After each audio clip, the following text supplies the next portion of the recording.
السلام علیکم۔ ناول بھرم بقا باطل بائی مہرالنساء شاہ میر کی یہ قسط نمبر 6 ہے۔ New York. اس کی آنکھیں نکاہت سے بند ہو رہی تھیں جب اس نے کسی گاڑی کو اپنے پیروں کے بالکل قریب رکتے ہوئے دیکھا۔ اس نے بدقت آنکھیں کھلی رکھنے کی صحیح کی، لیکن اب یہ کام بہت مشکل ہو رہا تھا۔ اس سے اپنا نچلا دھڑ محسوس ہی نہیں ہو رہا تھا، اور اس کا موبائل وہ آخری کال کے بعد اس کے ہاتھ سے چھوٹ کر وہیں کہیں گر گیا تھا۔ گاڑی کا دروازہ کھلا اور کوئی مرد تیزی سے باہر آیا۔ جوزف، شاہویر نے دکھتے ہوئے حلق سے بمشکل آواز نکالی۔ اس کا سفید ٹریک سوٹ اس سارے وقت میں سرخ پڑ گیا تھا۔ جوزف اس کے قریب آ کر بیٹھا، اس کے چہرے پر ہوائیاں اڑ رہی تھیں۔ یہ کیا ہوا ہے شاہویر؟ یہ کس نے کیا ہے؟ کیا میں پولیس کو کال کروں؟ وہ اپنی جیب سے موبائل نکال رہا تھا۔ شاہویر کے ہاتھوں میں اس وقت طاقت نہیں تھی، ورنہ رکھ کر ایک تمانچہ اسے مارتا اور کہتا، پولیس والے تو تم بھی ہو گدھے۔ لیکن فی الحال اس نے بس 3 انگلیوں کے اشارے سے اسے اپنے قریب جھکنے کو کہا۔ سانس لینے میں اب مشکل ہو رہی تھی، اسے تکلیف ہو رہی تھی۔ یہ خون صاف کرواؤ اور ابھی اس وقت مجھے ایک جگہ لے کر جاؤ، میں تمہیں ایڈریس بتاتا ہوں۔ جوزف نے اسے یوں دیکھا جیسے اس کا دماغ چل گیا ہو۔ تمہارا دماغ خراب ہے؟ اپنی حالت دیکھو، یہ سیدھا سیدھا پولیس کیس ہے۔ میں ابھی اپنی ٹیم کو بلواتا ہوں، جس نے بھی حملہ کیا ہے اس نے ضرور کوئی نشان پیچھے چھوڑا ہوگا۔ وہ پریشانی سے کہہ رہا تھا۔ وہ اب تک نامحسوس انداز میں شاہویر سے فاصلے پر تھا۔ ہاں گورے اور ان کے چونچلے۔ اگر یہاں کوئی پاکستانی ہوتا تو پہلے دوست کو کندھے پر ڈالتا اور پھر اس موعد قاتل کا پتہ ڈھونڈتا۔ جوزف پلیز میری بات سمجھو۔ اس کی آواز بیٹھی ہوئی تھی، کچھ بھی کہنے کی کوشش کرتا تو جیسے سارا جسم اکڑنے لگتا۔ مجھے ایک ایڈریس پر چھوڑ کر آؤ، میں وعدہ کرتا ہوں شام تک تمہیں سب سمجھا دوں گا، پولیس کو شامل مت کرو۔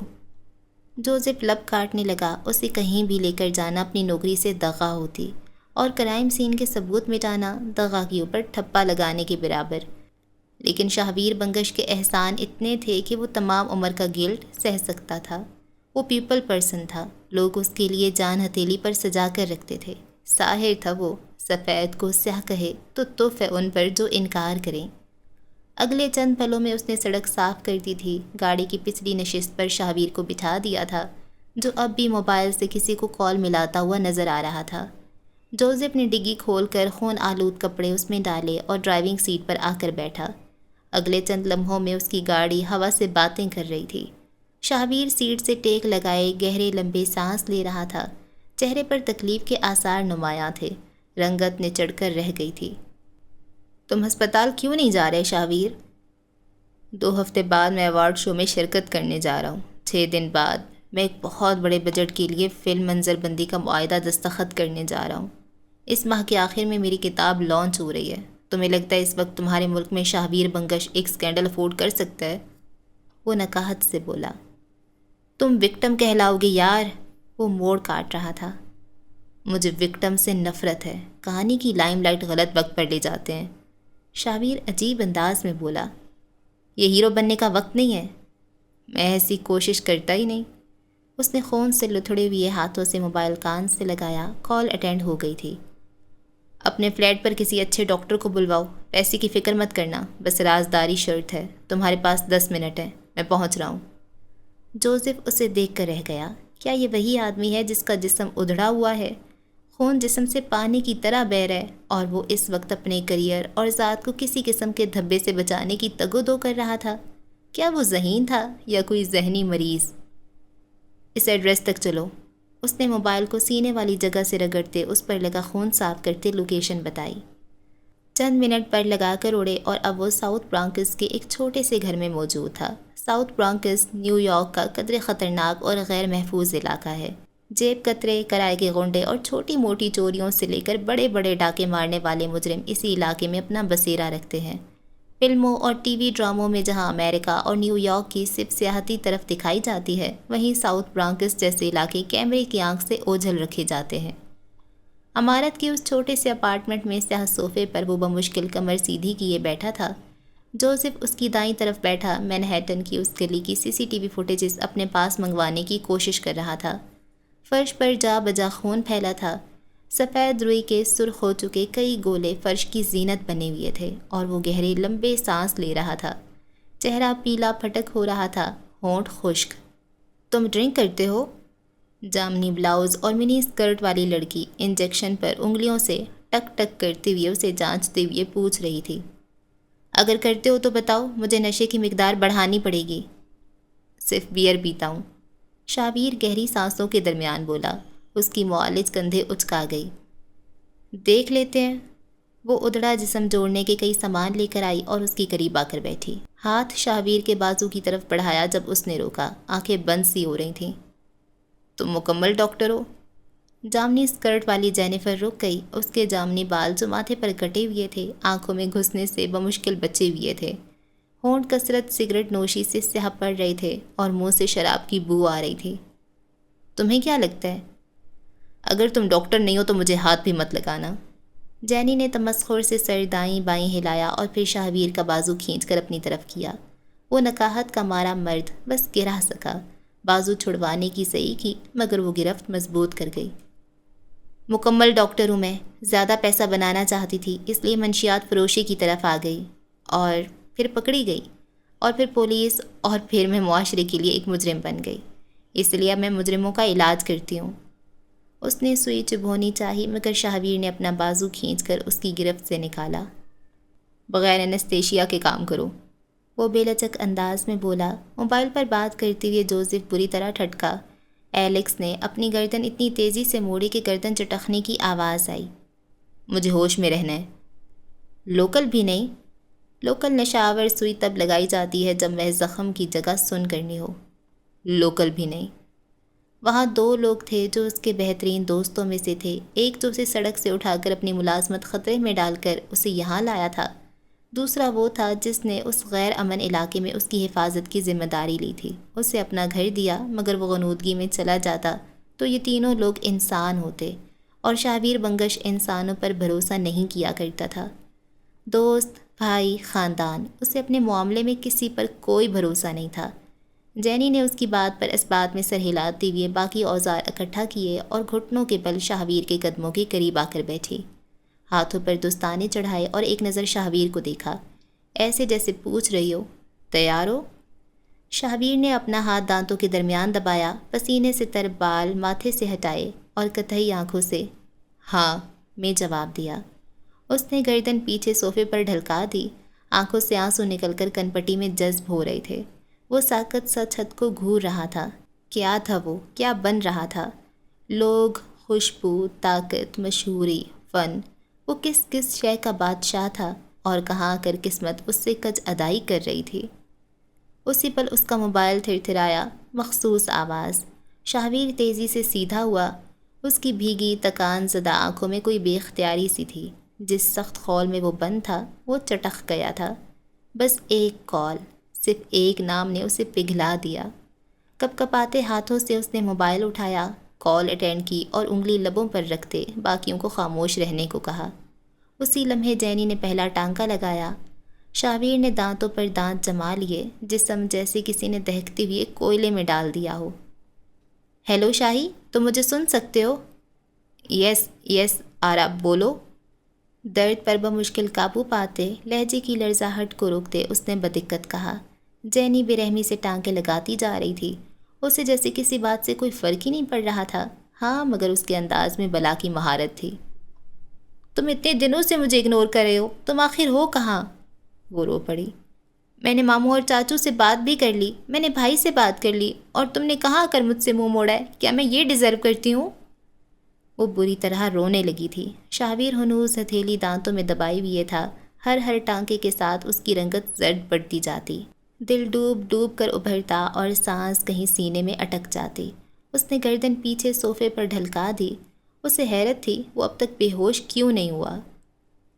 آرا، اس نے بے حد تحمل سے اسے پکارا، ساتھ ہی جینی کو ہاتھ کے اشارے سے رکنے کو کہا۔ I love you, I really do. کوئی چچا، ماموں یا بھائی تمہیں مجھ سے الگ نہیں کر سکتا، اوکے؟ دوسری طرف محض اس کے سسکنے کی آواز آ رہی تھی۔ شاہویر کی بے چینی بڑھتی جا رہی تھی۔ جینی نے گھڑی کو 2 انگلیوں سے بجاتے ہوئے اسے اپنا وقت ختم ہونے پر مطلع کیا۔ شابیر نے گہری سانس لی اور اسے کام شروع کرنے کا اشارہ کیا۔ جوزف ہنوز متفکر کھڑا تھا۔ ڈارلنگ، کیا میں 10 منٹ بعد کال کر سکتا ہوں؟ محبت، چاہت، منت کیا نہیں تھا اس کے لہجے میں۔ پلیز۔ سسکیوں کے درمیان دوسری طرف اجازت دی گئی اور اسی لمحے جینی نے سوئی چبھوئی۔ مٹھیاں بھینچتے ہوئے شہابیر حلق کے بل چیخا۔ درد، تڑپ، جلن۔ وہ زور زور سے کراہنے اور بلند آواز میں چیخیں مارنے لگتا۔ Relax Shahabir, relax. جوزف اس کے کندھے پر ہاتھ رکھے تسلی دے رہا تھا۔ شہابیر کا بس نہیں چل رہا تھا کہ خود کو ختم کر دے۔ تقریباً 2 گھنٹے بعد وہ سیاہ صوفے پر لمبا لیٹا ہوا تھا۔ آرا سے بات کرنے کے بعد اس پہ بے ہوشی طاری ہوئی تھی اور وہ 10 منٹ قبل ہوش میں آیا تھا۔ پین کلرز کی کثیر مقدار نے اس کا درد کم کر دیا تھا، لیکن خون زیادہ بہہ جانے کی وجہ سے اس کی رنگت سفید پڑ رہی تھی۔ ہونٹ پپڑی زدہ معلوم ہو رہے تھے۔ وہ لمبے لمبے سانس لیتا بمشکل اپنا تنفس بحال کر رہا تھا۔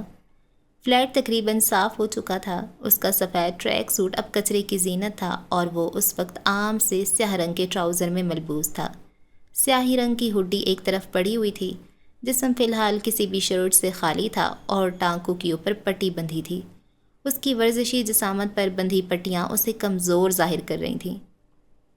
اب تم کیسا محسوس کر رہے ہو؟ ایلکس اس کے قریب بیٹھتے ہوئے پوچھ رہا تھا۔ سیاہ رنگت اور بھاری بھرکم جسم والا مرد متفکر دکھائی دے رہا تھا۔ ٹھیک ہوں۔ وہ بند آنکھوں سے بڑبڑایا، پھر آنکھیں کھول کر جوزف کو دیکھا۔ CCTV سے کچھ ملا؟ نہیں، گلی کے دونوں CCTV بند کیے گئے تھے۔ آگے کافی شاپ تھی، اس کا فوٹیج ڈیلیٹ ہے۔ میں اپنے تئیں پھر بھی رہنے دو، کچھ نہیں ملے گا، اس نے قطعیت سے کہا۔ یہ بات ہمارے درمیان رہنی چاہیے۔ پولیس، میڈیا یا پھر میرے گھر والوں کو کوئی علم نہ ہو پائے۔ ایلکس نے سر ہلا دیا۔ یہاں آ کر میری مدد کرو، اس نے ہوڈی کی طرف اشارہ کرتے ہوئے ایلکس سے کہا۔ وہ اٹھ کر شہابیر کے قریب آیا اور ہوڈی پہننے میں اس کی مدد کرنے لگا۔ جوزف چپ چپ دکھائی دے رہا تھا۔ اسے شہابیر کے لیے فکر ہو رہی تھی، کھٹکا بھی۔ یہ کب سے ہو رہا ہے؟ اس نے اپنی جگہ کھڑے کھڑے پوچھا۔ 3 ماہ۔ اور تمہیں کیا لگتا ہے یہ سب کیا ہے؟ قتل سے پہلے مجھے ذہنی مریض بنانے کے حربے۔ تمہیں نہیں لگتا وہ کامیاب ہو رہا ہے؟ کوئی نارمل انسان اپنے خاندان سے ایسی باتیں نہیں چھپاتا۔ کیا میں نے کبھی نارمل ہونے کا دعویٰ کیا ہے؟ ابرو اکٹھے کیے اس نے اسپاٹ انداز میں پوچھا۔ جوزف نے مزید کچھ نہیں کہا۔ میں یہ سارا معاملہ خود دیکھ لوں گا۔ میرے گھر والے میلو ڈرامہ کے علاوہ اور کچھ نہیں کر سکتے۔ اوکے، جوزف نے ہر بحث ختم کرتے ہوئے کہا۔ البتہ وہ کچھ سوچ چکا تھا۔ شہابیر چاہے اس پر شک کرتا ہو یا چاہے خود کو ہر فن مولا سمجھتا ہو، مگر شہابیر بنگش اس کا دوست تھا۔ اس کی انگلیاں اب اسی دوست کے گھر والوں کو ایک اہم خبر سے مطلع کر رہی تھیں۔ 3 ماہ سے شہابیر کسی سے ہراس ہو رہا ہے اور آج اس نے شہابیر پر جان لیوا حملہ کیا ہے۔ اگر اپنے بھائی کی زندگی چاہتے ہو تو کچھ کرو، اس سے پہلے کہ دیر ہو جائے۔ جس وقت شہابیر ایلکس سے اپنی دوائی اٹھا کر دینے کو کہہ رہا تھا، جوزف رچرڈ اسی پیغام کو شاہزید نامی شخص کی طرف ارسال کر چکا تھا۔ 2 سال قبل، new York, time square. Time square ملکوں، قوموں اور ثقافتوں کا سنگم۔ ٹائم اسکوائر کی سرخ سیڑھیاں سڑک کے اطراف میں بنی تھیں، جہاں ہر روز لاکھوں سیاح اٹھتے بیٹھتے رہتے ہیں۔ انہی سرخ سیڑھیوں کے سامنے کبھی کوئی بینڈ گانا بجا رہا ہوتا تو کبھی کوئی آرٹسٹ اپنے منہ سے آگ نکال رہا ہوتا۔ کئی دفعہ چند من چلے لڑکے لڑکیوں کا گروپ یہاں رقص دکھا رہا ہوتا۔ کئی بار گٹار پر پرفارمنس دی جاتی ہے۔ ٹائم اسکوائر ایک ایسی جگہ ہے جہاں لوگ مسکراتے ہیں، جہاں آپ ساری دنیا سے آئے مختلف تہذیب اور ثقافت کے لوگوں کو دیکھ پاتے ہیں۔ اگر اس جگہ کو world wide meet up place کا نام دیا جائے تو غلط نہیں ہوگا۔ یہاں اونچی اونچی عمارات ہیں جن پر لگی سکرینز پر ہر دم کسی نہ کسی اشتہار کا چلنا لازمی ہے، کیونکہ یہی چلتے اشتہاروں کی روشنیاں ٹائم اسکوائر کی رونق تھیں۔ اس جگہ سے روزانہ لاکھوں لوگ گزرتے تھے، لاکھوں انہی روشنیوں کو دیکھ کر ٹہرتے تھے اور لاکھوں یہاں کھل کر ہنستے تھے۔ اس وقت بھی سرخ سیڑھیوں پر کئی مقامی اور غیر مقامی لوگ بیٹھے تھے۔ سامنے ایک بینڈ گانا بجا رہا تھا۔ سیاہ فام امریکی نوجوانوں کا بینڈ گٹار پر دھن بنا رہا تھا۔ ان کے بال چھوٹے چھوٹے چوٹیوں میں گوندھے ہوئے تھے، لباس ایک جیسا اور گلے میں زنجیریں ڈلی تھیں۔ 8 لڑکے اور 2 لڑکیوں کا یہ گروپ رونق بڑھائے ہوئے تھا۔ انارہ تارون سرخ سیڑھیوں پر بیٹھی دکھائی دے سکتی تھی۔ It's the most wonderful time of the year. کئی برس پرانا کرسمس گیت قدیم طرز میں گنگنایا جا رہا تھا۔ اس گیت کا نیا طرز بھی آ چکا تھا، لیکن شاید لوگوں کو اب بھی وہی قدیم طرز پسند تھا۔ سرخ سیڑھیوں پر بیٹھی آرا نے چہرہ بگاڑا، جمائی بمشکل روکی۔ پتہ نہیں کس کی ماں مری ہے جو ایسا گانا گا رہے ہیں، منحوس نہ ہو تو۔ اس کی آواز اگلے زینے پر بیٹھے ماسک والے لڑکے کے کانوں تک گئی۔ اس نے ٹھہر کر بے یقینی سے گردن موڑ کر دیکھا۔ وہ بالکل اس کے سامنے تھی، جس زینے پر وہ بیٹھا تھا اس سے عین اوپر والے زینے پر۔ شاہویر نے مسکرا کر اسے دیکھا۔ اب قسمت بار بار ان کے راستے ملا رہی ہے تو اس کی سن لینی چاہیے۔ ماسک پہنے لڑکے کی آنکھیں ایک بار پھر چھوٹی ہوئیں، وہی مسکراہٹ۔ میں تمہاری تائید کرتا ہوں۔ بینڈ کے بے سرے راگ میں بھی آرا اس آواز کو پہچان گئی۔ اس نے کرنٹ کھا کر نیچے دیکھا۔ وہ گردن پیچھے ڈھلکائے اسے ہی دیکھ رہا تھا۔ ایک لمحے کے لیے آرا کچھ کہہ ہی نہ سکی۔ شاہویر نے سر جھٹکا اور اپنی جگہ سے اٹھ کر اس کے ساتھ ذرا فاصلے پر آ کر بیٹھا۔ درمیان میں آرا کا سیاہ بیگ تھا۔ وہ دونوں ایک ساتھ کسی فریم میں نظر آتے تو یقیناً بہترین لگتے۔ اگر تم سوچ رہی ہو کہ میں تمہارا پیچھا کرتی ہوئے یہاں آیا ہوں تو تم غلط ہو، وہ بلند آواز میں بولا تھا تاکہ اس چلتے گیت کے باوجود آرا اس کی آواز سن لے۔ وہ آواز سنتی یا نہ، اس کی مسحور کن خوشبو محسوس کر سکتی تھی۔ تو پھر میں اسے کیا سمجھوں؟ لڑکی کا اشارہ اس کی یہاں موجودگی کی جانب تھا۔ شاہویر نے گردن موڑ کر اس کی آنکھوں میں دیکھا۔ اس کی ہیزل آنکھیں جن کے گرد سیاہ لکیر بنتی تھی، مری کی برف باری، کتاب دستخط کی وہ تقریب، برف میں پھنس جانا اور وہ ٹھنڈا لمس۔ شاہویر کو اس اتفاقاً ملاقات نے سب کچھ یاد دلایا تھا کہ وہ ان آنکھوں کو کبھی بھول نہیں پایا تھا۔ یہ لڑکی اس کی زندگی کی کتاب میں کسی پسندیدہ باب کی طرح محفوظ تھی، انمٹ، یادگار۔ تم اسے ایک اتفاق کہہ سکتی ہو؟ وہ نگاہیں ہٹا کر سنبھلا۔ آرا نے تھکی تھکی سانس خارج کی۔ جانے ساری دنیا کے سارے اتفاقات تمہارے ساتھ ہی کیوں ہوتے ہیں؟ میرے ساتھ اتفاق نہیں ہوتے، میں خود ایک چلتا پھرتا اتفاق ہوں۔ ایک سٹاکر اتفاق، ایک سٹننگ اتفاق، شاہویر نے بھی جتایا۔ آس پاس لوگ تصاویر کھینچنے لگے تھے۔ بینڈ ممبران اب اپنے اوپر وارے ہوئے پیسے سمیٹ رہے تھے۔ ٹائم سکوائر جھلملا رہا تھا۔ مجھے لگتا ہے میں تم سے لفظوں میں نہیں جیت سکتی۔ آرا نے باقاعدہ ہاتھ اٹھا لیے تھے۔ بینڈ جانے لگا تو اب ان کی جگہ کوئی ایشین غول گٹار اور مائک لیے آ گیا۔ آس پاس شور بڑھ گیا۔ ہندوستانی، پاکستانی اور بنگلہ دیشوں نے ہوٹنگ کر کے سارا ٹائم سکوائر سر پر اٹھا لیا۔ لفظوں میں مجھ سے جیتنے کے لیے سامنے والے کو میرے جیسا ہونا چاہیے۔ شاہویر اس سے نگاہ نہ ہٹاتے ہوئے اپنے برادران کے لیے تالیاں بھی بجا رہا تھا۔ تمہارے جیسا کیسا؟ زیادہ بولنے والا؟ زیادہ لکھنے والا، اس نے جتا کر کہا۔ آرا گہری سانس لیتی ہوئی اٹھ کھڑی ہوئی، بال چہرے سے ہٹائے، کوٹ درست کیا اور مٹھیوں کے درمیان پھونکے مار کر خود کو گرمائش پہنچانی چاہی۔ دوسری طرف کوئی پاکستانی گانا گایا جا رہا تھا۔ آس پاس کھڑے پاکستانی اور ہندوستانی ساتھ گانے لگے۔ خیر مجھے چلنا چاہیے، کافی وقت ہو گیا ہے۔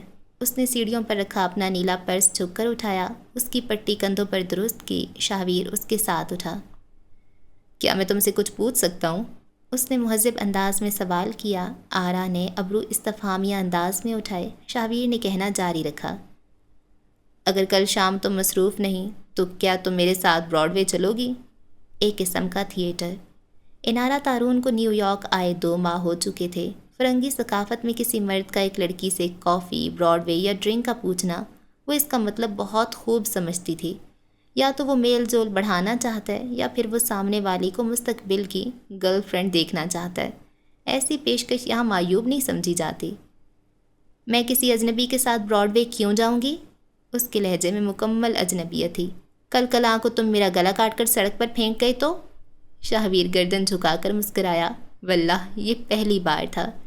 صنف مخالف سے بات کرنے میں پہل کرنا، اسے اپنے ساتھ چلنے کی پیشکش کرنا اور پیشکش رد ہونے کی صورت میں وہی بات دوبارہ کہنا، یہ واقعی پہلی بار تھا۔ وہ اس سے 4 زینے اوپر کھڑا تھا۔ ان کے درمیان بس 3 زینے تھے اور ان پر بیٹھے لوگ تھے۔ کسی عمارت کی سرخ روشنی شاہویر کے چہرے پر پڑ رہی تھی۔ وہ بس اسے دیکھ رہا تھا۔ وہ جس کا خیال پورے 6 ماہ اس کے ذہن و دل پر قابض رہا تھا، اسے کوئی الہام ہوا تھا کہ اس خیال اور اس وجود کو وہ اگلی 6 زندگیوں میں بھی ذہن سے رفع نہیں کر پائے گا۔ اگر میں شناسا نکلا تو کیا تب میرے ساتھ براڈ وے چلو گی؟ بازو سینے پر باندھے خوشگواریت سے کہا۔ تم شناسا نکلے تو آدھا نیو یارک تمہارے ساتھ دیکھوں گی۔ وہ مقابلے کی دعوت دے رہی تھی، آنکھوں ہی آنکھوں میں اسے ماسک ہٹانے کا کہہ رہی تھی۔ شاہویر نے جیسے اس مقابلے کو قبول کیا، چند لمحے اسے دیکھتا رہا، اور اسی لمحے پی کیپ پہنے لڑکے نے ماسک کو ایک انگلی سے نیچے کیا تو اس کا چہرہ واضح ہوا۔ وہ صاف رنگت، اٹھی ہوئی ناک اور بڑی ہوئی شیپ، وہ یقیناً وجی مردوں میں سے تھا۔ آرا جہاں تھی وہیں تھم گئی، ایک لمحے کے لیے وہ سانس تک نہ لے سکی۔ وہ اس چہرے کو پہچانتی تھی۔ شاہویر نے پی کیپ بھی اتار دی، پورے بال بکھر سے گئے، اب وہ گلے میں لپٹا مفلر بھی اتار رہا تھا، اس کی اونچی گردن اور اس میں پڑی سفید سونے کی چین۔ آرا اس آدمی کو کہاں بھول سکتی تھی؟ وہ ہنوز سکتے میں تھی، اس کی آنکھیں بے یقینی سے کھلی کی کھلی رہ گئیں، لب ہلکے سے باتھے۔ وہ جس کے سامنے کھڑی تھی وہ شخص شاہویر بنگش تھا۔ انارا تارون کیا، اسے تو سارا پاکستان جانتا تھا۔ شاہویر بنگش؟ کئی لمحے بعد اس کے لبوں سے چند ٹوٹے پھوٹے الفاظ نکلے تھے، اس کے ساتھ ہی اس نے بے ساختہ دل کے مقام پر ہاتھ رکھا۔ شاہویر مسکراتے ہوئے اسے دیکھ رہا تھا، محظوظ سا۔ گانے اور ہوٹنگ کی آواز تیز ہو گئی۔ کیا اب تم میرے ساتھ براڈ وے چل سکتی ہو؟ کل شام 5 بجے کیسا رہے گا؟ وہ اپنی دلکش مسکراہٹ کے درمیان بولا۔ 3 زینے اوپر ٹھہرا یہ شخص اس کا پسندیدہ لکھاری تھا۔ اسے یوں اچانک سامنے دیکھنا، یہ اتفاق تو بہترین تھا، خواب تھا تو اسے ختم نہیں ہونا چاہیے تھا۔ کئی لمحے یوں ہی بے یقینی میں گزرے، پھر وہ آگے آئی، ایک انگلی بڑھا کر اس کے کندھے کو چھوا۔ یہ وہی تھا، کوئی بھرم نہیں، کوئی برف سے اٹی مصوری نہیں، وہ سالم حقیقت کی طرح سامنے موجود تھا۔ اس کی سانولی رنگت سرخ پڑ رہی تھی۔ جذبات، یہ جذبات ہی کی وجہ سے تھا۔ وہ اس کے عین سامنے کھڑا تھا، وہ جسے بس ٹی وی، موبائل میں دیکھا تھا، وہ جو دسترس سے بہت دور تھا، وہ جس کی کتابیں لینے کے لیے اس نے کتنے ہی روپے خرچ کر ڈالے تھے۔ آہرا پلک تک نہ جھپک سکی، وہ جھپکنا بھی نہیں چاہتی تھی۔ مس انارا تارون، کیا آپ کل شام 5 بجے میرے ساتھ براڈ وے چلنا چاہیں گی؟ وہ دوبارہ پوچھ رہا تھا۔ وہ انکار کرے تو بدبخت کہلائی۔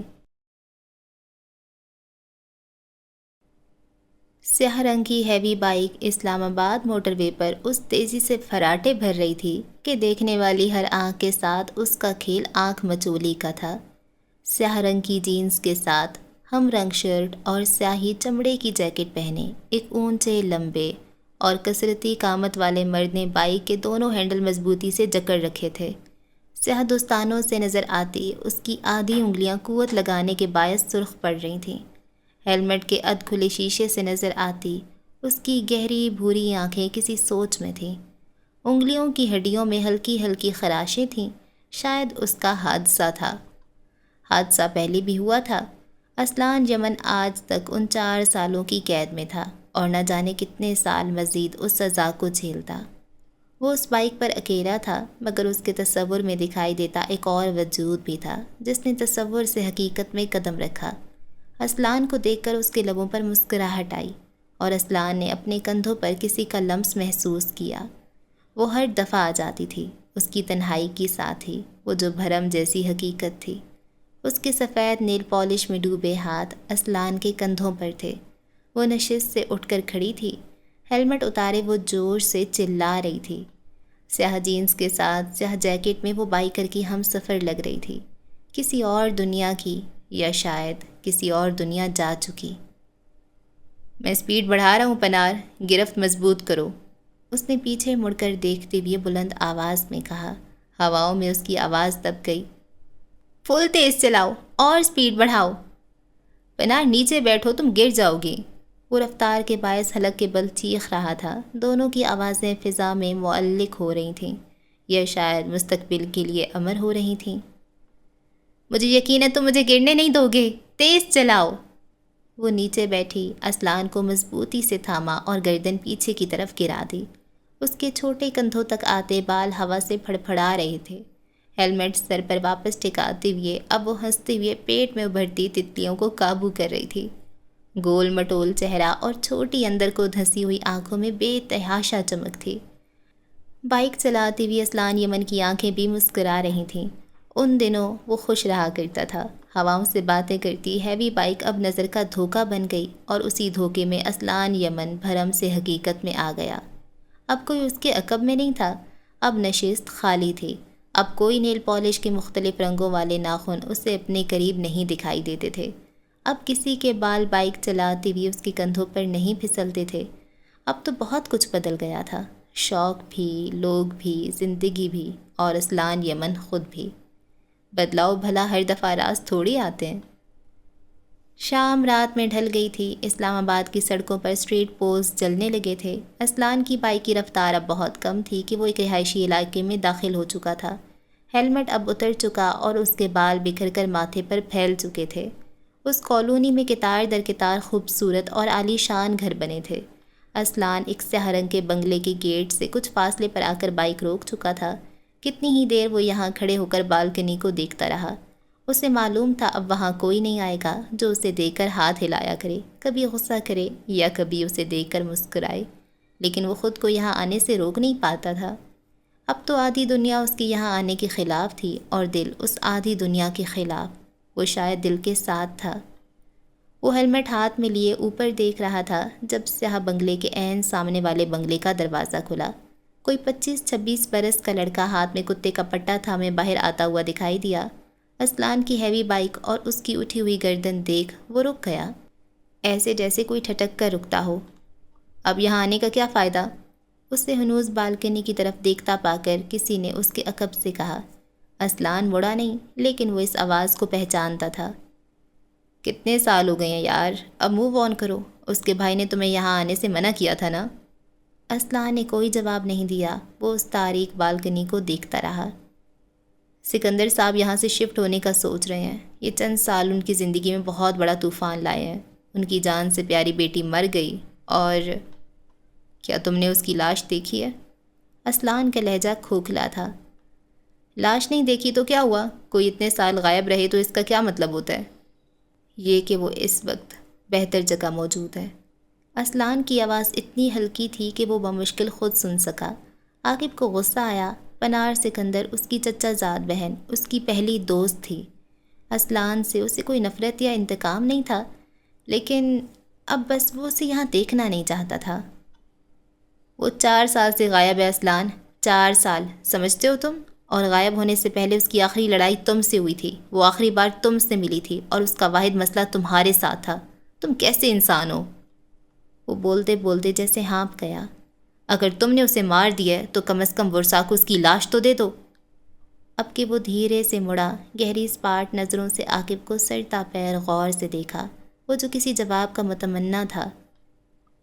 وہ بہتر جگہ پر ہے، مجھے یقین ہے۔ وہ جہاں بھی ہے پرسکون اور آزاد ہے۔ اسی لمحے اس کا فون بجنے لگا۔ اسلان نے جیکٹ کی جیب سے موبائل نکالا۔ چاچو's کار کالنگ کے الفاظ جل بجھ کرنے لگے۔ اسلان نے گہری سانس لیتے ہوئے کال کا جواب اسبات میں دیتے موبائل کان سے لگایا۔ کہاں ہو تم؟ دوسری طرف وہ درستی سے بولے۔ ہاتھ میں پکڑے موبائل پر اسلان کی لوکیشن تھی، اسلام آباد کا وہی علاقہ جہاں جانے پر اسے پابندی تھی۔ تم دفعہ 107 کے خلاف جا رہے ہو۔ اگر کسی انسان کو دوسرے سے کوئی جانی خطرہ ہو تو فریق اول عدالت میں جا کر فریق دوئم یعنی جس سے خطرہ ہے اس سے عدالت کے ذریعے نقص امن کی ضمانت حاصل کر سکتا ہے۔ پنار سکندر کی گمشدگی کے بعد سکندر خاندان نے اسلان یمن سے 107 لیا تھا۔ میں جہاں بھی ہوں آپ کو موبائل بتا رہا ہوگا، ہے نا؟ وہ تلخی سے بولا۔ دنیا چاہے جو کہے، لیکن آپ تو مجھے کرمنل مان چکے ہو، اس لیے میرے پیچھے لوگ لگاتے ہو، اس لیے میرے موبائل میں خفیہ ایپس ڈلواتے ہو۔ اس کا چہرہ سرخ پڑ رہا تھا، آنکھوں میں جیسے لہو اتر رہا ہو۔ اس کا بس نہیں چلتا تھا کہ دنیا کو آگ لگا دے۔ میں کہہ رہا ہوں واپس گھر پہنچو خبیث آدمی، سہراب اسی سختی سے بولا۔ میں آپ کے باپ کا نوکر ہوتا تو ضرور آپ کی بات پر عمل کرتا۔ اسلان، سہراب نے بے حد تحمل سے اسے پکارا، اگر تم اگلے 5 منٹ میں وہاں سے نہیں نکلے تو… میں نے کہا نا چاچو's کار، میں آپ کے باپ کا نوکر نہیں ہوں۔ اسلان، ہیلو اسلان، میں کچھ کہہ رہا ہوں۔ سہراب کہتا رہ گیا مگر کال کٹ چکی تھی۔ موبائل ہاتھ میں لیے وہ بلک کھا کر رہ گیا۔ تیش اس کی ساری رگوں میں خون کی طرح دوڑنے لگا۔ وہ ابھی ابھی گھر آیا تھا اور ایک نیا مسئلہ تیار کھڑا تھا۔ بعض دفعہ وہ سوچا کرتا تھا کہ اگر وہ یافس کی طرح نرم ہوتا تو کیا مسائل اس سے کنارہ کر لیتے، یا اگر وہ عالمگیر کی طرح بے حس ہوتا تو ہر فکر سے نبرد آزما ہو جاتا۔ لیکن وہ سہراب یمن تھا، وہ ان دونوں کی طرح نہیں بن سکتا تھا۔ کتنے ہی لمحے وہ غصہ ضبط کرتے ہوئے راہداریوں میں کھڑا رہا۔ اسلان کو کتنی دفعہ میسج اور کال کیے مگر جواب ندارد۔ اس نے کنپٹی کو مسلا، ہونٹ کاٹے، پھر ڈھیر ساری انا کو برطرف کرتے خود پر 10 دفعہ لعنت بھیجتے ہوئے اس نے یافس تارون کا نمبر ملایا۔ گھنٹی جا رہی تھی اور یہی گھنٹی اس کے اعصاب پر ہتھوڑے کی طرح برس رہی تھی۔ چند پل بعد کال اٹینڈ ہو گئی تھی۔ سہراب بس گہری سانس بھر کر رہ گیا۔ ہیلو سہراب؟ دوسری طرف یافس کی آواز مصروف تھی، اس کے پاس بے تحاشا شور تھا۔ کہاں ہو تم؟ اسلام آباد آیا تھا ایک کام کے لیے ابھی انکل۔ اسلان پنار سکندر کے گھر کے باہر موجود ہے، اسے 10 منٹ کے اندر اندر وہاں سے نکالو۔ اوہ اوکے، وہ سنبھلا۔ تمہاری اس سے بات ہوئی ہے؟ کیا کہہ رہا ہے؟ ظاہر ہے میری بات ہوئی ہے اور اس کا دماغ خراب ہو گیا ہے، اس لیے تمہیں کال کر رہا ہوں۔ کیا جتانا چاہتے ہو کہ وہ مجھ سے زیادہ تمہاری سنتا ہے؟ سہراب پھٹ پڑا۔ یافس کے سامنے اسے غصہ بھی آتا تھا اور اس کا اظہار بھی۔ کم از کم یافس کے سامنے وہ خواہ مخواہ کے ملمے نہیں چڑھاتا تھا۔ تمہارے پاس 10 منٹ ہے، وہ مجھے اس ایریا سے باہر چاہیے ورنہ ابھی تم دونوں مجھے جانتے نہیں ہو۔ میں بات کرتا ہوں، ڈونٹ وری۔ وہ اس وقت بھیڑنے کے موڈ میں ہرگز نہیں تھا، سو ہتھیار ڈال دیے۔ موبائل بند کر کے یافس اب اپنے راستے بدل رہا تھا۔ سہراب موبائل وہیں میز پر رکھ کر بیٹھ گیا۔ اس کی آنکھیں دکھ رہی تھیں، بھوک الگ لگی تھی، سر شدید درد کر رہا تھا، مگر جب تک اسلان واپس نہ آ جائے اسے چین کسی پل نصیب نہیں ہونا تھا۔ دوسری طرف انارہ تارون تھی جو بھیڑوں کے چھتے میں ہاتھ مار چکی تھی۔ وہ کرے تو کیا کرے؟ شہر راولپنڈی، وقت شام 6 بجے۔ اندرون راولپنڈی پرانے طرز کی عمارتوں کا مرکز ہے۔ تنگ و تاریک لمبی لمبی گلیاں، عمارتوں کی خوبصورت بالکنیاں اور لوگوں کا بڑھتا ہوا رش کسی ساحر جادوگر کی طرح اپنے شکنجے میں جکڑ لیتا ہے۔ یہاں پہلی بار آنے والا کوئی بھی شخص یہ ضرور سوچتا ہوگا کہ 80-90 برس قبل یہ شہر کس جاہ و جلال کا مالک رہا ہوگا، یا پھر شاہی دور کیسا عالی شان رہا ہوگا۔ لوگوں کی اس رش میں، بھیڑ بھاڑ کے اس جمع غفیر میں ہماری کہانی کا ایک کردار بھی شامل ہے جو اسی بھیڑ کا حصہ ہے۔ سیاہ شلوار قمیض میں خاکی شال کندھوں پر ڈالے اس نے ایک بستہ کندھے پر ٹانگ رکھا تھا۔ ہاتھ میں آئی پیڈ تھا جس پر کوئی لوکیشن کھلی تھی۔ سبز لائن اور سبز ہی نقطہ اسے راہ دکھا رہا تھا۔ اس کی آنکھیں ہدف پر جمی تھیں، دوسرے بازو پر کیمرے کا بستہ لٹکا تھا۔ ہم دوبارہ وہاں کیوں جا رہے ہیں؟ یار مجھے نہیں لگتا وہ کچھ بتائے گا، اس کے ساتھ چلتی باب کٹ بالوں والی لڑکی بگڑ کر کہہ رہی تھی۔ شاہزید سنجیدگی سے چلتا رہا، اس نے زیادہ دھیان نہیں دیا۔ پنڈی کے چھوٹے سے محلے کا وہ لڑکا پاکستان کے سب سے بڑے ڈاکے میں ملوث رہا ہے۔ مجھے یقین ہے اس کا شیطانی دماغ اب بھی سکون سے نہیں بیٹھا ہوگا، وہ کچھ پلان کر رہا ہوگا اور اس سے بات کرتے ہوئے مجھے کوئی نہ کوئی اشارہ ضرور ملے گا۔ زید نے تفصیلی جواب دیا، پھر لمبی گلی میں ایک جگہ رک گیا۔ لوگ آتے اس کے کندھے پر کندھا مار کر چلے جاتے، کوئی تیزی میں بوٹ سے پیر کچل کر آگے بڑھ رہا تھا۔ یہ علاقہ وقت میں پیچھے لے جاتا تھا، لیکن یہاں سے گزرنے والے وقت سے تیز رفتاری سے آگے تھے۔ یہ تمہاری رپورٹ ہے کہ وہ لڑکا اس ڈاکے میں ملوث رہا ہے، تم سچ نہیں جانتے زید؟ لڑکی اس کے ساتھ رک گئی۔ زید اب اپنا کیمرہ آنکھ سے لگائے گردن اونچی کیے نیلے پینٹ میں ڈوبی قدیم عمارت کی تصاویر اتار رہا تھا۔ مجھے تو لگتا ہے تم صرف اور صرف اپنا وقت برباد کر رہے ہو، اور تم میرا دماغ۔ سہولت سے کہتے اس نے کیمرہ آنکھ سے نیچے اتارا، پھر اسے دیکھا جو ساتھ تھی۔ اگر میرا آنا اتنا ہی برا لگ رہا ہے تو ساتھ لائی کیوں؟ مجھے اپنا دماغ خراب کروانے کا شوق تھا۔ لانا تو تمہارے شوق پر۔ تھینک یو سو مچ۔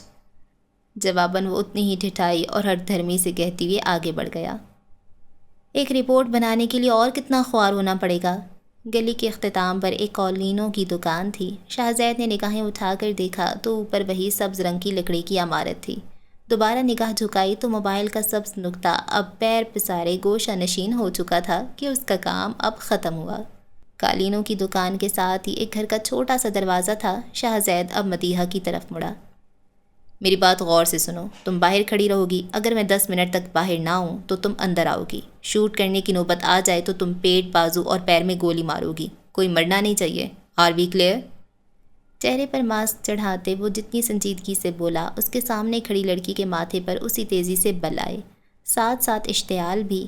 وہ شہزاد بنگش کے ہاتھوں ایک بار پھر استعمال ہو چکی تھی۔ کیا مطلب وہ ڈاکہ مارنے والے لڑکے سے سوال کرنے نہیں آئے تھے؟ گولی شوٹ 10 منٹ تک ہونے والی جنگ، آر یو سیریس؟ یہ کام آفیشیل تھا نا؟ تم ایک رپورٹ بنا رہے تھے اور باس نے تمہیں میرے ساتھ بھیجا تھا۔ ہم لوگوں کو شوٹ کب سے کرنے لگے زید؟ اس کا بس نہیں چل رہا تھا کہ وہ شہزاد کو بھی کھڑے کھڑے ختم کر دے، اتنی حد تک۔ If if. اس نے گہری سانس لی، بازو سینے پر باندھے اور اس کے سامنے آ کر کھڑا ہوا۔ اگر یہ آفیشیل ہوتا تو اپنے ساتھ لانے کے لیے میرے پاس 10 ذہین لوگ موجود ہیں۔ یہ ذاتی ہے اور تم جانتی ہو میں اپنی ذاتیات میں تمہارے علاوہ کسی کو شامل نہیں کر سکتا۔ یعنی میں ذہین نہیں؟ میں گاڑی میں آ کر سب بتاتا ہوں یار، پلیز۔ اس نے جیب میں ہاتھ ڈال کر ریوالور کی موجودگی یقینی بنائی، کیمرہ کندھے پر ڈالا اور دروازہ بجایا۔ متواتر ہوتی دستک پر اندر سے ایک بیزار آواز آئی، بوہا توڑ کے پھر مننا ہے؟ آ رہی ہیں، کھلو جا۔ تم اندر کتے کی موت مر جانا اور میں نہیں آؤں گی، دیکھ لینا۔ اپنا نقصان کرواؤ گی، مجھے کیا؟ مجھ جیسا دوبارہ کہاں ملے گا؟ وہ الرٹ سا کھڑا رہا، دروازہ ایک بار پھر بجایا۔ تم زندہ بچ کر آئے تو تمہیں میں ماروں گی۔ اپنا نقصان پارٹ 2۔ دروازہ کھلا اور جس تیزی سے کھلا زید کا منہ دیکھ کر اسی تیزی سے اس کے منہ پر بند ہونے والا تھا جب اس نے برق رفتاری سے اپنا پورا زور لگایا اور دروازے کو کھلا رہنے پر زور دیا اور آدھا دروازے کے بیچ میں آ گیا۔ 5 منٹ دی گل ہے، 50,000 تے تیرے پتر دے 5 منٹ، سودا برا نہیں ہے۔ دوسری طرف عورت بکتے جھکتے دروازہ اس کے منہ پر بند کر رہی تھی، مگر وہ پوری قوت لگائے دروازہ تھوڑا سا کھولنے میں کامیاب ہو رہا تھا۔ عورت ابھی پنجابی میں اسے گالیاں بک رہی تھی، اسے بار بار یہاں آنے پر کوسنے دے رہی تھی، اور پھر جب اگلے چند منٹ کوئی مصالحت کام نہ آئی تو اس نے شہزاد کی پسلیوں کے درمیان بندوق رکھ دی۔ مدیحہ جیسے کسی نیٹ فلکس سیریز سے محظوظ ہو رہی تھی، دل تو کر رہا تھا 4-5 مکے رکھ کر دے۔ اگر تم زندہ نہیں جانا چاہتے تو میرے پاس تمہیں بھیجنے کا ایک اور طریقہ بھی ہے۔ شہزاد نے تحیر زدہ ہو کر مدیحہ کو دیکھا، جیسے کہنا چاہ رہا ہو، بی بی تمہیں یہاں ماڈلنگ کے لیے نہیں لایا، مدد کرو۔ مدیحہ نے شانے اچکائے، تم نے کہا تھا گھر کے اندر مدد کرو، گھر کے باہر میری طرف سے مر جاؤ۔ شہزاد نے دانت پر دانت جمائے اور عورت سے ایک بار پھر منت کی، 5 منٹ کا کام ہے، ایک تو سوالوں سے تمہارا بیٹا مر نہیں جائے گا، اندر آنے دو مجھے۔ مگر وہ بھی ایسی تھی کہ کسی ماں نے ایسی ڈھیٹ جنی نہ ہو۔ اس نے سائلنسر لگی پستول سے نیچے فائر کیا۔ شہزاد دروازے کا پٹ چھوڑ کر جیسے اچھل کر پیچھے ہوا، اور یہی مدیحہ کے صبر کی انتہا تھی۔ وہ آگے آئی، شہزاد کو کندھے سے ہٹا کر پیچھے کیا اور دروازے کی درز سے نظر آتے عورت کے ہاتھ کو بجلی کی سی تیزی سے پکڑا اور اس طرح سے مروڑا کہ پستول نیچے گر پڑا۔ ساتھ ملامتی نظروں سے شہزاد کو دیکھا، تمہیں اتنا بھی نہیں آتا؟ شہزاد نے جھک کر پستول ہاتھ میں لی، پھر ہلکا سا مسکرایا، میں نامحرم عورتوں کو ہاتھ نہیں لگاتا۔ وہ چہکا۔ مدیحہ سر جھٹک کر عورت کی طرف متوجہ ہوئی جو اب لاتوں سے وار کر رہی تھی۔ مدیحہ نے دروازے پر لات مار کر اسے پورا کھول دیا، خود اندر آئی۔ عورت کے چہرے پر بغیر رکے 3-4 تھپڑ دے مارے، پھر لات مارتے ہوئے اسے نیچے گرایا اور نیچے گری ہوئی عورت کی گردن اپنے بازو کے شکنجے میں لی۔ دروازے پر کھڑا شہزاد تعریفی نظروں سے اسے تکتا رہا۔ وہ اسے کیوں ساتھ لایا تھا اتنا تو سمجھ آ گیا تھا۔ ویلکم سر، 50,000 ذرا کم ہے، آپ 70,000 دیں اور ڈیل ڈن۔ مدیحہ اسی عورت کی نقل اتارتی ہوئے کہہ رہی تھی۔ عورت نے مزاحمت کی تو گرفت سخت ہو گئی۔ ساتھ مدیحہ نے اس کے بالوں کو 2 سے 3 جھٹکے دیے۔ زید نے اندر داخل ہو کر دروازہ بند کر دیا تھا اور ہلکا سا ہنسا، انسان کی بچی بن جاؤ، ابھی کچھ مل رہا ہے، اگر زیادہ آئیں بائیں کی تو اگلی بار ہم پولیس کے ساتھ آئیں گے، اور پھر بیٹا تو کیا تم سے بھی وہ سوال کریں گے جن کے جواب تمہاری ماں کو بھی نہیں پتہ ہوں گے۔ عورت کی مزاحمت دم توڑ گئی، اس نے خود کو ڈھیلا چھوڑ دیا۔ یہ اشارہ تھا کہ وہ راضی ہے، پیسے بڑھ گئے تھے، وہ راضی ہو گئی تھی، اتنی وہ بیٹے کی سگی۔ کوئی آدھے گھنٹے بعد زید اور مدیحہ ایک چھوٹے سے کمرے میں بیٹھے تھے جہاں قدیمی طرز کا پھٹا ہوا صوفہ رکھا تھا۔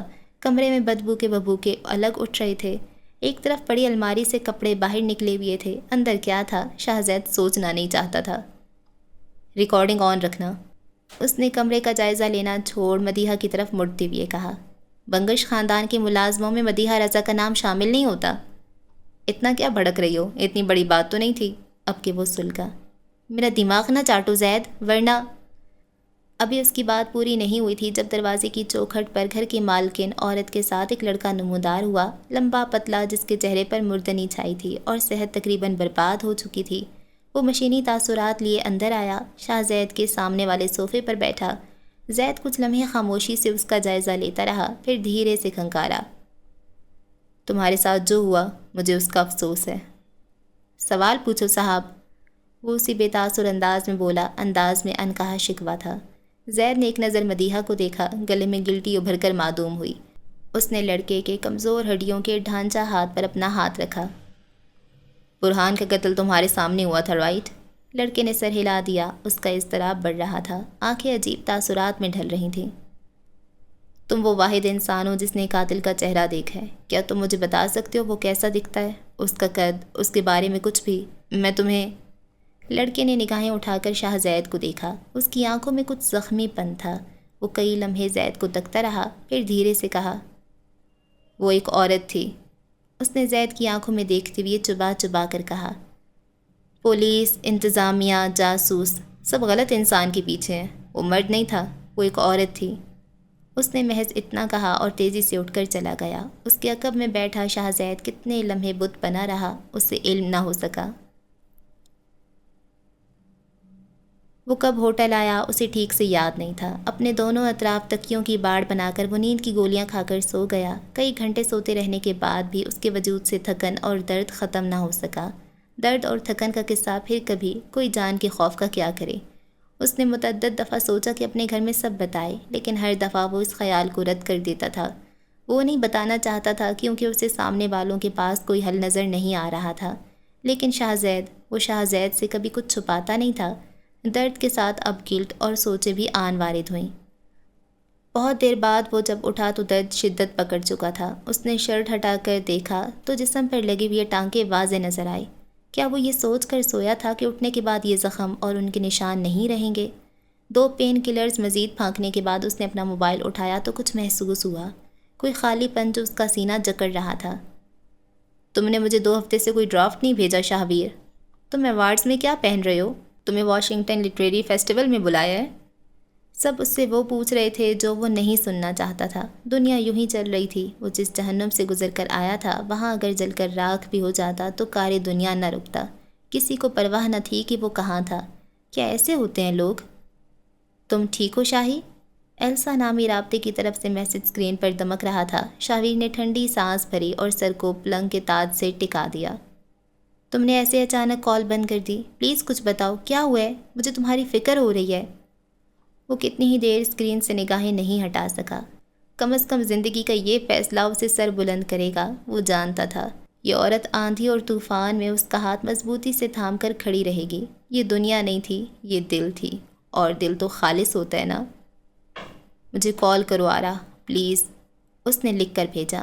وہ خود بھی کال کر سکتا تھا، لیکن اس وقت وہ اس نہج پر تھا کہ دل چاہتا تھا کوئی بس فکر کرے، سنبھال لے، اور وہ صحیح انسان کے پاس گیا تھا۔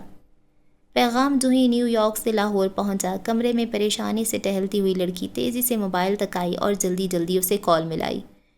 دوسری طرف شاہویر بس اسکرین تکتا رہا۔ چاہے جانے کا احساس اگر انسان کو فخر بخشتا ہے تو شاہویر بنگش کا قلب تفاخر سے بھر گیا تھا۔ ہیلو؟ کال کا جواب دیتے ہوئے وہ مدھم لہجے میں بولا، تم ٹھیک ہو نا؟ اگر میں تم سے کہوں کہ میرے سارے پیسے کہیں غرق ہو گئے، ساری دنیا میرے خلاف ہو گئی، لوگ مجھ سے نفرت کرنے لگے ہیں، تو تم کیا کرو گی؟ وہ سامنے دیوار کو دیکھتے ہوئے بے حد مدھم اور ہارے ہوئے انداز میں پوچھ رہا تھا۔ دوسری طرف وہ ٹھہر گئی۔ چند پل خاموشی سے لب چباتے رہنے کے بعد اس نے رازداری سے کہا، پھر میں تم سے کہوں گی کہ فکر مت کرو، میری نانی نے میرے حصے کچھ جائیداد چھوڑی تھی، میں وہ تمہیں دے دوں گی، پیسے کا مسئلہ حل۔ دنیا کی پرواہ مجھے ہے ہی نہیں، اور لوگ کبھی کسی کے سگے نہیں ہوتے، اس لیے تم کسی کی فکر مت کرو۔ وہ بیتو کی باتیں کرتی تھی اور شاہویر کو کسی عقل مندی کی کوئی حاجت تھی بھی نہیں۔ اگر میں تمہارا پیسہ لے کر بھاگ گیا تو؟ گھاٹے کا سودا ہوگا، چند ٹکوں کی خاطر نارا تارون کو کھو دینا حماقت ہے۔ شاہویر ہنس پڑا، تم کتنی سیلف آبسیسڈ ہو۔ بات مت بدلو، مجھے یہ بتاؤ تم پریشان کیوں ہو؟ جانتی تو ہو میں نہیں بتاؤں گا۔ وہ ہنوز مسکرا رہا تھا۔ اچھا وہ چھوڑو، یہ بتاؤ آج کیا ہوا؟ اوہ گاڈ، آج پتہ ہے کیا ہوا؟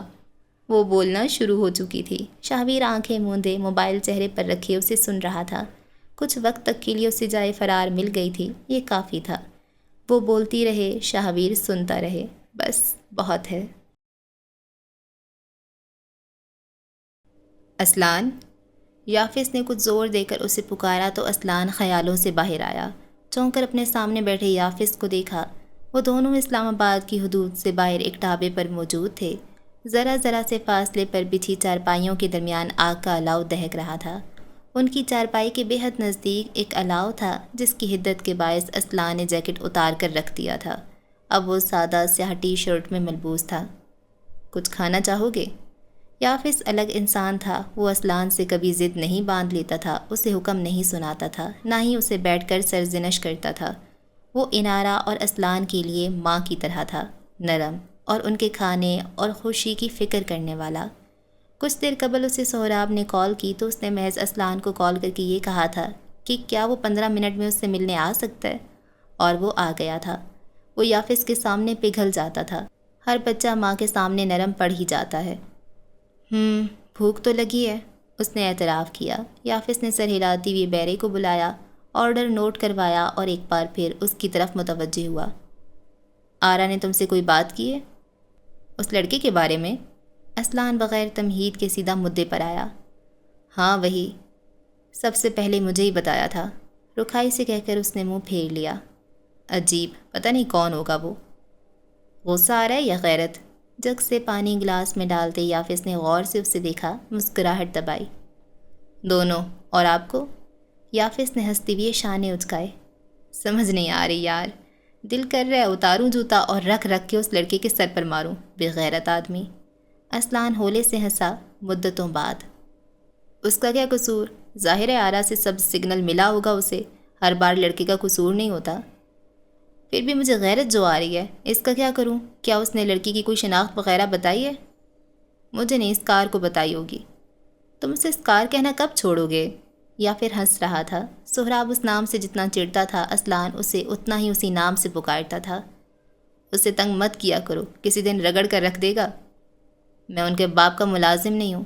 اچھا دفع کرو۔ یافس نے بات کو طول پکڑتے دیکھ مصلحت کو چنا۔ میں تو عالمگیر کے باہر آنے کا انتظار کر رہا ہوں، اصل مزہ تو تب آئے گا نا جب اسے پتہ چلے گا۔ اسلان نے بھویں اکٹھی کر کے خفگی سے اسے دیکھا۔ کیا مطلب مزہ آئے گا؟ یہ آرا کی شادی ہے، کوئی فیملی شو نہیں۔ ایک لمحے کو اس کا لہجہ بالکل مختلف ہو گیا۔ یافس نے نوٹ کر لیا مگر کچھ کہا نہیں۔ عالم کب آئے گا؟ کھانا آ گیا اور اسلان بھنی ہوئی قیمے کے ساتھ چپاتی کا نوالا بنا رہا تھا۔ یہ تو وہ لڑکا تھا ہی نہیں جو اکھڑ اور بدتمیز تھا، یہ کوئی بہت سادہ سا لڑکا تھا جس کا دائرہ چھوٹا اور ذہنی وسعت لامحدود تھی۔ جو باتیں کر بھی لیتا تھا اور بنا بھی لیتا تھا، وہ بالکل الگ انسان لگ رہا تھا۔ 6 ماہ کی سزا لگی ہے اسے، ابھی کچھ وقت رہتا ہے۔ یافس نے کہتی ہوئی بیرے کو اشارہ کر کے بلایا اور ایک بریانی کا آرڈر نوٹ کروایا۔ پھر وہ دوبارہ اسلان کی طرف متوجہ ہوا جو جلدی جلدی کھا رہا تھا۔ اس کو بھی پتہ نہیں کیا شوق ہے، یہ تیسرا سال ہے جب وہ مسلسل جیل کی شکل دیکھ کر آ رہا ہے، کبھی تو 2 ماہ تو کبھی 6 ماہ، پہلے تو ایسا نہیں تھا۔ شکر کرے وہ ان کارناموں کی سزا میں جیل نہیں جا رہے جو لوگوں نے ان سے منسوب کر رکھے ہیں۔ اپنی 3 بیویوں کا قتل؟ وہ دونوں ساتھ مسکرائے۔ اسلان اب اسے کچھ بتا رہا تھا، یافس سن رہا تھا، ساتھ اس نے آنکھ بچا کر سہراب کو میسج بھیج دیا۔ کام ہو گیا۔ اسلان نے اسے میسج بھیجتے ہوئے دیکھا تھا لیکن وہ چپ چاپ کھانا کھاتا رہا۔ یافس تارون کے معاملے میں وہ کافی فراخ دل تھا، یا شاید یافس بے وقوف تھا۔ ڈھابے کی روشنیوں سے دور مری کے اس 2 کمروں والے کوارٹر میں سہراب یمن برف باری کے دوران چھت پر بنے اسٹور روم نما کمرے میں داخل ہو رہا تھا جب اس کے موبائل پر یافس کا میسج جگمگایا۔ اس نے پیغام پڑھا اور موبائل جینز کی جیب میں ڈالا، پھر کمرے کا سوئچ بورڈ جلایا۔ سارا کمرہ سرخ روشنی میں نہا گیا اور اسی سرخ روشنی میں سہراب یمن قدم قدم چلتا ہوا آگے آیا۔ ذہن کے خانوں پر کئی معنی خیز آوازیں کسی بلند و بانگ دستک کی طرح گونج رہی تھیں۔ یکدم چہرہ بے حد مختلف نظر آ رہا تھا، پراسرار، غیر جذباتی۔ بھلا اس خاندان میں کوئی عورت سکون کی سانس کیوں نہیں لے پاتی؟ دیکھو ذرا کس طرح دیدہ دلیری سے باہر گھوم رہا ہے عالم۔ 3 عورتوں کا قتل کوئی چھوٹی بات ہے بھلا؟ اور ثبوت تو دیکھو کس صفائی سے مٹائے ہیں۔ ارے اسلان بھی تو مشکوک ہے، وہ سکندر کی بیٹی والا معاملہ بھول گئے۔ سارا خاندان ہی کرمنلز کا ہے۔ انتظامیہ کی نااہلی ہے، ورنہ یہ سارے یمن اب تک جیل میں چکی پیس رہے ہوتے۔ مجھے تو ان بیچاری عورتوں پر ترس آتا ہے جو اس خاندان کی بھینٹ چڑھ گئیں۔ ہر آواز، ہر بہتان، ہر جملے بازی کہیں غرق ہو گئی جب سہراب یمن ایک دیوار گیر بورڈ کے سامنے آ کر کھڑا ہوا۔ اخبار کے تراشے، کئی ایسی لاشوں کی تصاویر جن کے گلے کٹے ہوئے تھے۔ پریویلیج کلر کے نام کی تمام ہیڈ لائنز، اس کے تمام وکٹمز اور آلۂ قتل، مختلف بیان، مختلف لوکیشنز، ثبوت، ٹکڑے، سرخ دھاگے۔ بورڈ کے عین بیچوں بیچ 3 تصاویر لگی تھیں۔ پہلی سہراب کی، ایک سرخ دھاگا اس کی تصویر کو ایک اور تصویر سے جوڑ رہا تھا جو نظر نہیں آ رہی تھی کہ اس پر سہراب کا سایہ پڑ رہا تھا۔ دوسرا وہ تھا جس کی تصویر کے اوپر عالمگیر لکھا تھا، سانولی رنگت، بے حد وجی نکوش، کھڑی ناک اور گھنے بال۔ یہ اس کے چہرے کا کلوز اپ تھا۔ وہ یقیناً پرکشش تھا۔ اس کی تصویر سے جڑے دھاگے 3 مختلف تصاویر تک جاتے تھے، تینوں عورتیں، اور وہ تینوں تصویریں 3 لاشوں سے ملتی تھیں، عالمگیر کی 3 بیویاں۔ تیسری تصویر اصلاً یمن کی تھی جس کا سرخ دھاگا پنار سکندر کی تصویر سے جڑ رہا تھا۔ تصویر کے اوپری حصے پر گم شدہ لکھا تھا، سہراب یمن کا خاندان اور اس کے الجھے بکھرے کردار، یا شاید صفاق ذہنی امراض کے مارے کردار۔ بورڈ کے اوپری حصے میں ایک کونے پر وہ شہر لکھے تھے جہاں جہاں اسے اپنے مقصد کے لیے جانا پڑا تھا، لاہور، ایبٹ آباد، پنڈی، مری، اور آخری شہر تھا شہر لاہور۔ کسی ہائی پروفائل مقدمے نے سہراب کو کوہ مری آنے پر مجبور نہیں کیا تھا، وہ یہاں اپنے لیے آیا تھا اور وہ اپنے لیے یہاں سے جائے گا۔ راول پنڈی۔ پنڈی کا راجہ بازار وہ علاقہ ہے جہاں رش دیکھ کر یوں لگتا ہے جیسے آدھا پنڈی اسی جگہ بستا ہو۔ رکشے، گاڑیاں، منچلوں کی موٹر سائیکلیں اور پیدل چلنے والوں کا رش ہمہ وقت راجہ بازار کی رونق اور مصروفیت کا لبادہ اوڑھے رکھتا ہے۔ میری آخری اطلاعات کے مطابق ہم پنڈی خریداری کرنے نہیں آئے تھے۔ قطار در قطار دکانیں، لوگوں کے دھکے اور مختلف کھانوں کی مکس ہوتی خوشبوئیں، شاہ زید بھی اختیار کے رہا، ہاں انوکھا لاڈلا نہ ہو تو۔ مدیحہ مڑی چمکتی آنکھوں سے اسے دیکھا۔ جہاں تک مجھے یاد تھا تو مجھے ایک آفیشل کام کا کہہ کر لائے تھے، مگر یہاں ہم نے غیر قانونی طریقے سے لوگوں کو زود و کوب کیا اور ایک غیر قانونی حرکت کی جس کے لیے میرا ضمیر مجھے تب معاف کرے گا جب تم کچھ کپڑے، شال اور سویٹر بطور رشوت دلواؤ گے۔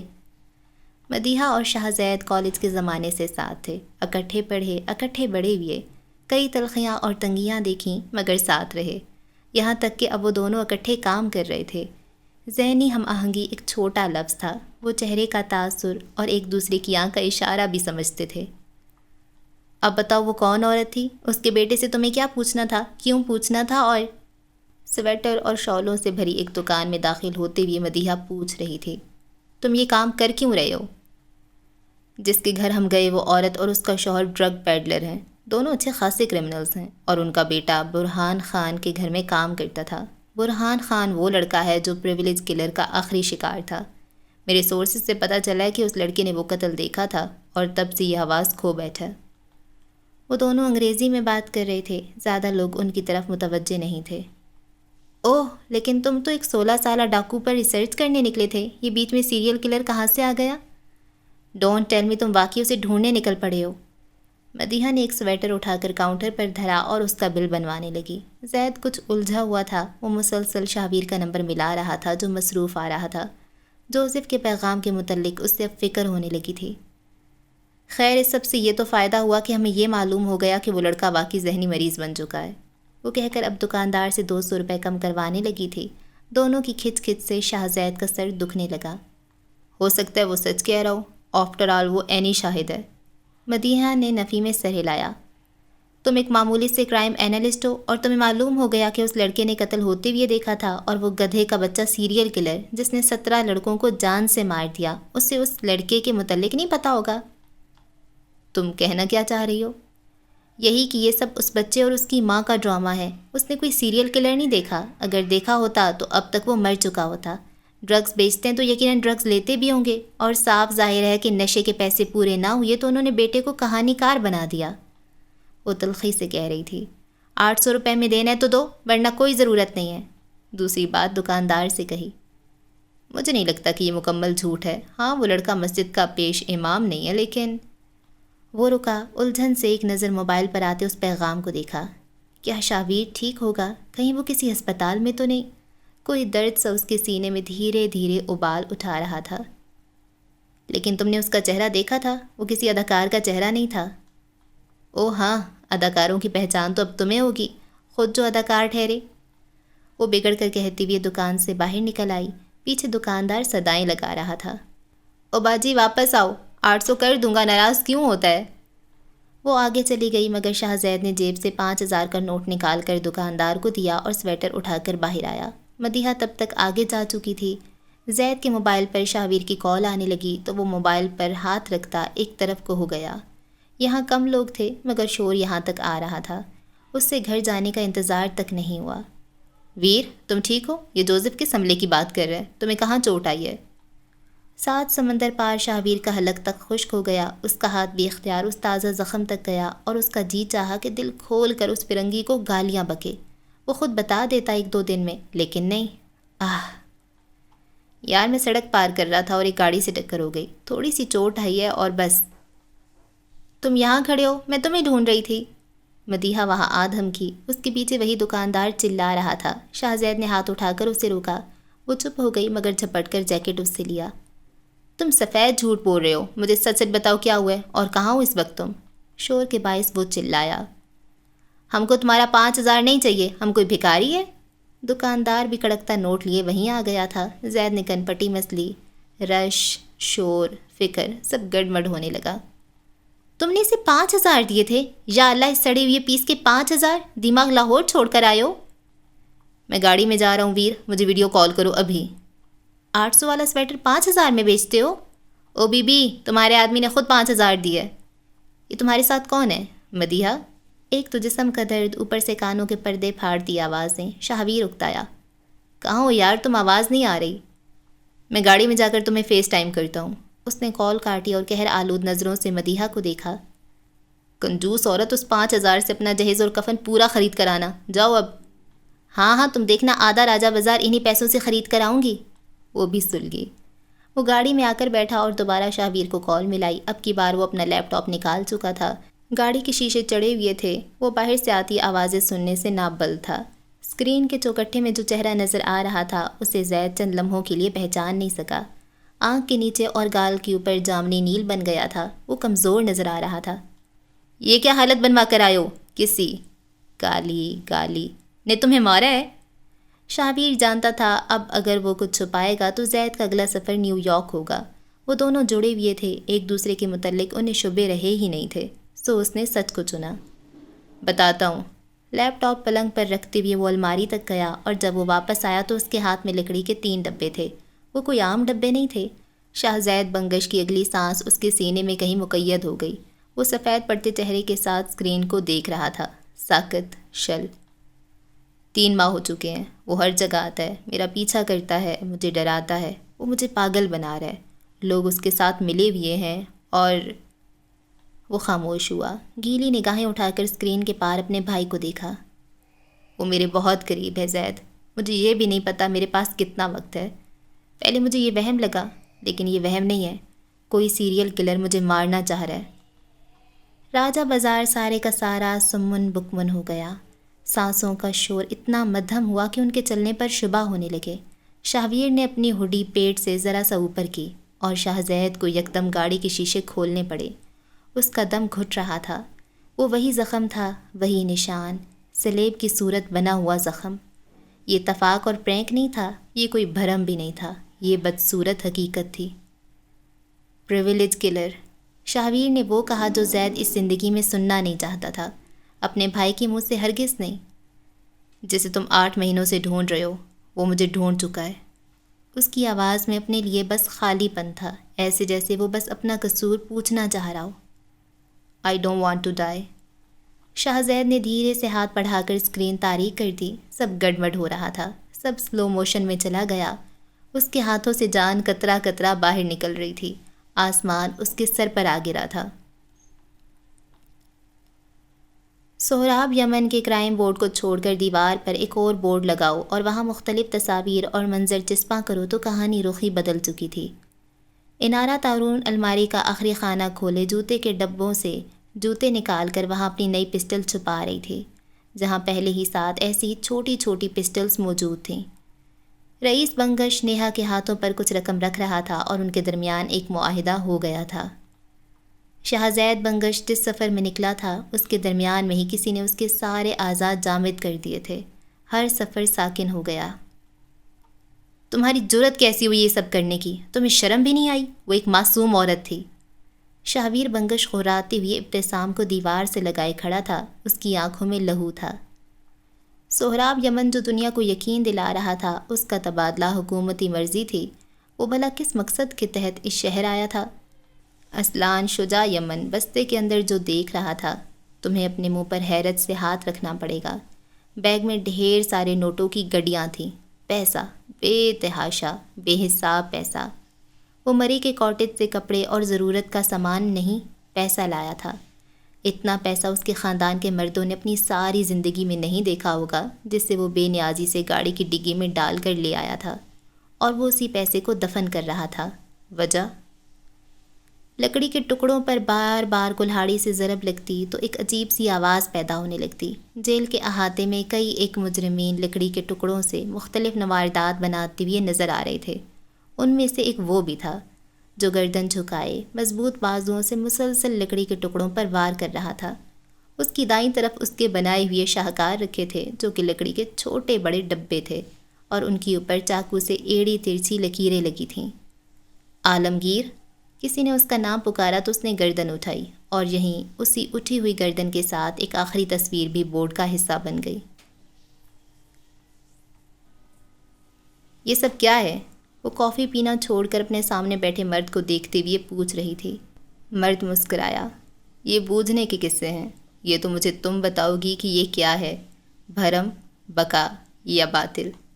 عورت کے پاس جواب کے نام پر کچھ نہیں تھا۔ اوکے جی، تو اس ایپیسوڈ کو ہم یہاں پہ ختم کرتے ہیں، اور یہ جو فرسٹ ایپیسوڈ ہے نا اصل والی، یہ وہ ختم ہوئی ہے۔ ہم نے تو پارٹس بنا لیے تھے نا اس کے، تو اچھا یہ ایک میرے خیال سے جو سٹوری ہے یہ ایک مسٹری ہے، ہم نے اس مسٹری کو سولو کرنا ہے۔ اور آخر میں اچھا عالمگیر نا، درمیان میں جب میں اس کے بارے میں پڑھ رہی تھی کہ 3 اس کی بیویاں ہیں جو مر چکی ہیں اور وہ ہر تھوڑے عرصے کے بعد جیل میں چلا جاتا ہے، تو عالمگیر کو میں جاننا چاہ رہی تھی، مجھے لگ رہا تھا وہ مزے کا انٹرٹینمنٹ والا کوئی کیریکٹر ہوگا، لیکن عالمگیر یہاں پہ جو لکڑی کے ڈبے بنا رہا ہے، اور لکڑی کے ڈبے کس کو ملتے ہیں؟ اس کو شاہویر کو ملتے ہیں۔ خیر عالمگیر بھی ہو سکتا ہے کیونکہ ابھی تک اس کے بارے میں ہم کچھ بھی نہیں جانتے ہیں، وہ بھی قاتل ہو سکتا ہے۔ اچھا اس کا جو بھائی ہے شاہویر کا، شاہزید، وہ بھی اس سیریل کلر کے پریویلیج کلر کے ویسے بھی پیچھے پڑا ہوا تھا، اور سہراب بھی اس کے پیچھے پڑا ہوا ہے۔ تو ان خاندانوں کو آپس میں، یہ دونوں اس کے خاندان کے بندے اس کو کیوں ڈھونڈ رہے ہیں؟ یہ بھی ایک سوچنے والی بات ہے۔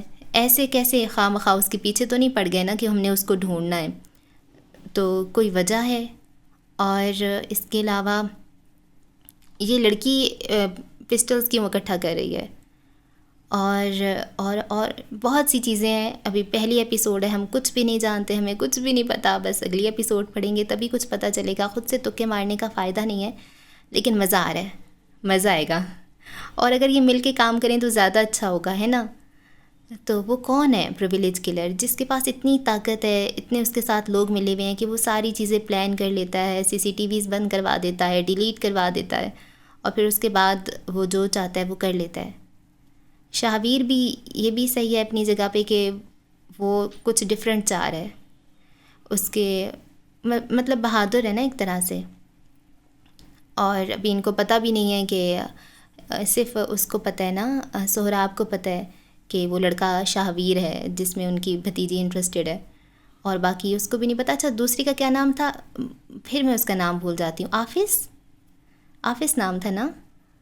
تو وہ جو تھا آفس، اس کے بارے میں ابھی تک زیادہ کچھ نہیں پتہ، شاید وہ بھی سیریل کلر ہو۔ ایسے جو سافٹ سے معصوم سے لگتے ہیں اصل میں بڑے کوئی نکل آتے ہاں نا، تو کیا پتہ۔ اور یہ ایک بات بتائیں مجھے، ان کے ماموں اور چاچو نے شادی کیوں نہیں کی؟ اپنی بھتیجی اور اپنی بھتیجے اور بھانجی کے لیے نہیں کی؟ یہ تو کہیں سے کوئی بات نہیں بنتی. ان کے اماں ابا نے دوسری شادیاں کر لی اور یہ انہوں نے ابھی تک نہیں کی شادیاں. ان کی تو خاصی عمر ہو گئی ہے نا، ان کو تو کر لینی چاہیے تھی. اور وہ پنار جو ہے وہ بھی ابھی تک مسنگ ہے. اور وہ جو کہہ رہا ہوتا ہے وہ لڑکا کہ وہ سیریل کلر ایک لڑکی ہے، تو یہ بھی شاید کوئی بات ہو. بہت سی چیزیں یار، بہت بہت سارے اس میں سسپنس ہیں. خیر جی، وقت کے ساتھ نکلیں گے، تب تک کے لیے رکھیں دعاؤں میں یاد. اگلی ایپیسوڈ میں ہوتی ہے ملاقات. اللہ حافظ.